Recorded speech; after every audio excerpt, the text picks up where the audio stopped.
So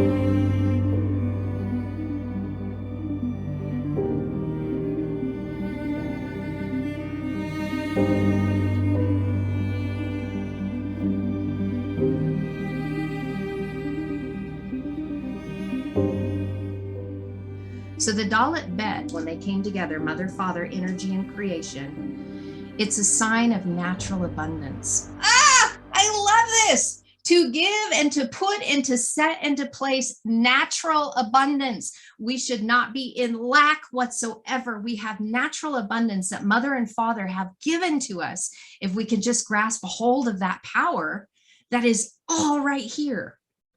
Sorry, that was a little bit of champagne.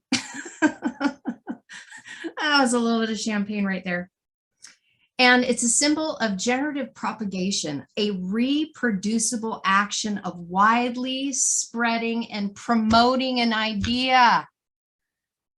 That's what we're doing right here. So, Ken, we've always talked about casting a vision or, prognosticating or teleologically putting something out there that that there's a direction that's headed that may have not manifested yet, but with a Hebrew Aramaic mindset of hope, it is a concrete evidence proof that it is happening in your life.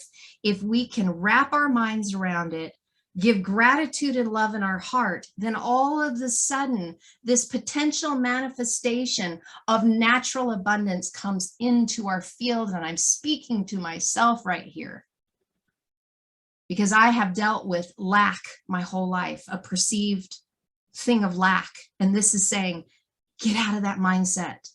That is not who you are. This has been given to you to manifest. Oh, so good. So good. That letter Yod, that little tiny letter Yod, is potential manifestation. So again, this is saying that there's a natural abundance, but there's potential manifestation. You just have to partner with it. You have to grasp it. You have to do it. It's already there. So this is to all ideas of effluence and influence, emanation, communication, transmission, and insinuation, is that there is something that is being communicated to us that is going to change everything if we're willing to receive it.